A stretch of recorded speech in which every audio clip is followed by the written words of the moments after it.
अगर मैं आप लोगों से ये कहूं कि इंडिया ने पांचवें मैच के बीच मैदान में ही ये बात कंफर्म कर दी है कि अगर पांचवा टेस्ट मैच कोई टीम जीतती है तो वो टीम होगी इंडियन टीम।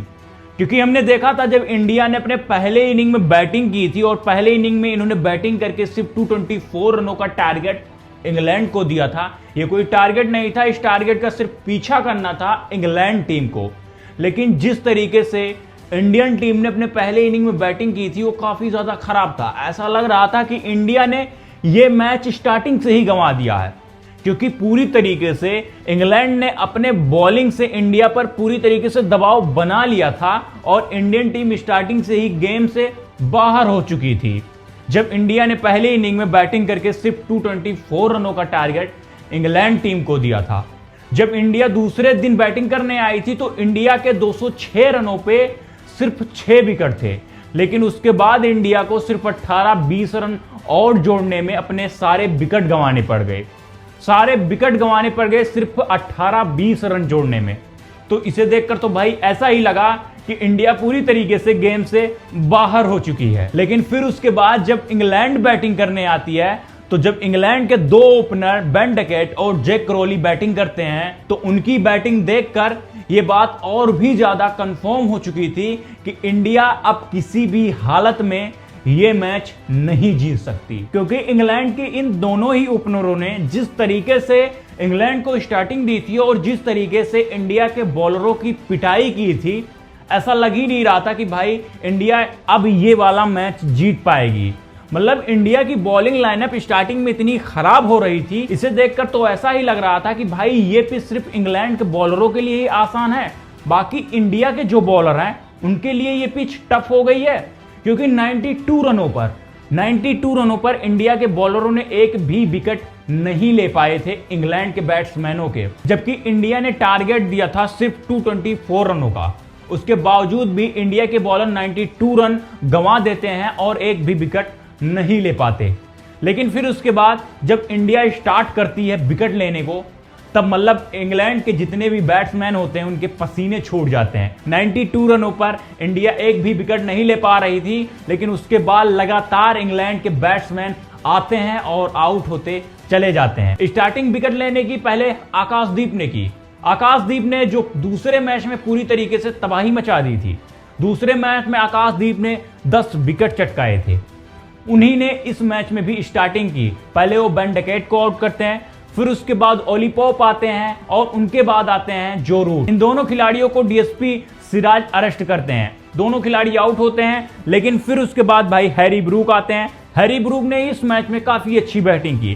खिलाड़ी जबरदस्त है, अगर टिक जाता है तो काफी लंबे लंबे छक्के मारता है और काफी अच्छी बैटिंग भी करता है। इस मैच में हैरी ब्रूक ने 64 गेंद खेली थी और 64 गेंद खेलकर 53 रन मारे थे। फिर उसके बाद बैथल आते हैं, 14 गेंद खेलकर 6 रन मारकर आउट हो जाते हैं। एंड फिर इन्हीं की तरह जो इनके नीचे के बैट्समैन होते हैं वो आते हैं और आउट होते चले जाते हैं। हैरी ब्रूक ने इस मैच में अच्छी बैटिंग की, लास्ट तक ये बंदा टिका हुआ था, काफी अच्छी बैटिंग कर जाता है, 53 रन मारता है। इसमें भाई इन्होंने 5 चौके मार दिए थे और 1 छक्के मारे थे। काफी अच्छी बैटिंग हैरी ब्रूक ने भाई इस मैच में की। लेकिन कमाल की बात इसमें यह है कि इंडिया के बॉलरों ने इस मैच में कमाल कर दिया। जहां एक टाइम पे ऐसा लग ही नहीं रहा था कि इंडिया इस गेम में है, इंडिया इस गेम से पूरी तरीके से निकल चुकी थी। ऐसा लग रहा था कि इंडिया इस गेम में है ही नहीं, ऐसा लग रहा था।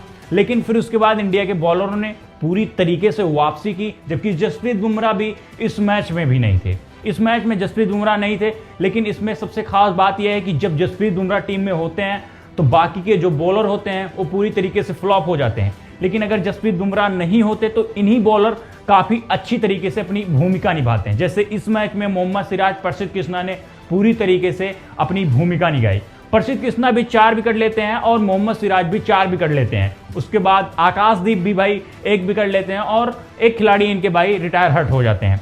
मतलब 4 विकेट मोहम्मद सिराज ने लिया और प्रसिद्ध कृष्णा ने भी 4 विकेट चटकाए। इन दोनों खिलाड़ियों ने कमाल कर दिया, साथ में आकाशदीप ने भी 1 विकेट चटकाए। अब इंडिया भाई अपना दूसरा इनिंग खेल रही है। इंडिया की तरफ से 2 खिलाड़ी आउट हो चुके हैं, दोनों खिलाड़ी साई सुदर्शन और के राहुल। लेकिन कमाल की बात यह है कि इस मैच में दूसरे इनिंग में जो जायसवाल हैं भाई, जायसवाल अभी टिके हुए हैं और अच्छी बैटिंग भी कर रहे हैं। कमाल की बात है, 51 रन बंदे ने मार दिए हैं सिर्फ 49 गेंदों में।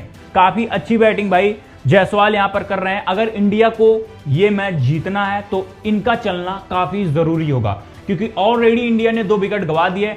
अगर तीसरे दिन इंडिया बैटिंग करने आती है और यहां पर जायसवाल अच्छी बैटिंग कर देते हैं, मतलब 2-4 घंटे और बैटिंग कर देते हैं, तो इंडिया गेम में पूरी तरीके से वापसी कर लेगी और इस मैच की जीतने के चांसेस इंडिया के काफी ज्यादा बढ़ जाएंगे, क्योंकि जायसवाल इस टाइम पर काफी अच्छी धुलाई इंग्लैंड के बॉलरों की कर रहे हैं। जैसे हमें इंग्लैंड ने भाई पहले इनिंग में ठोका था, 90 रनों पर एक भी विकेट इंग्लैंड के नहीं गए थे।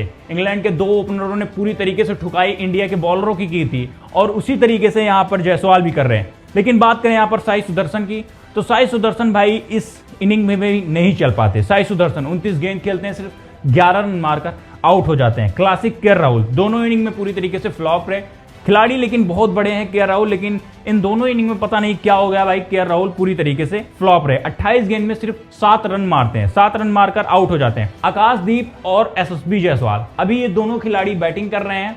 अब यहां पे एसएसबी जायसवाल का चलना काफी जरूरी होगा। अगर यहां से इंडिया तीसरे दिन बैटिंग करने आई और एक भी विकेट 2-4 घंटे नहीं गवाती है, तो इंडिया गेम में वापस आ जाएगी और अच्छी तरीके से मैच भी जीत जाएगी, क्योंकि इंडिया के इन दोनों खिलाड़ियों का चलना जरूरी होगा अगर इंडिया को यह मैच जीतना है। तो अगर यहां से इंडिया अपना 1-2 विकेट और भी गवा देती है तो इंडिया पूरी तरीके से प्रेशर में आ जाएगी, क्योंकि अभी इंडिया सिर्फ 52 रनों से लीड कर रही है, 52 रनों से आगे चल रही है। अभी कम से कम इंडिया को 250 या 300 रन और बनाने होंगे, जिससे अच्छा खासा टारगेट इंग्लैंड को मिल पाए, क्योंकि जिस तरीके से इंग्लैंड ने भी भाई पहले इनिंग में इनके 2 ओपनरों ने की थी बैटिंग, ऐसा नहीं है कि भाई दूसरे इनिंग में भी नीचे के बैट्समैन पूरी तरीके से फ्लॉप हो जाएं। इंग्लैंड क्योंकि बहुत तगड़ी बैटिंग लाइनअप उनकी है, अगर वो भी चल जाते हैं तो कितना भी बड़ा स्कोर हो, जैसे कि हैरी ब्रूक ने कहा भी था कि भाई मेरे सामने, हमारी टीम के सामने कोई भी टीम हो और कितना भी बड़ा स्कोर कर दे, हम उसे उस टारगेट को चेस कर ले जाएंगे, कोई दिक्कत नहीं होगी।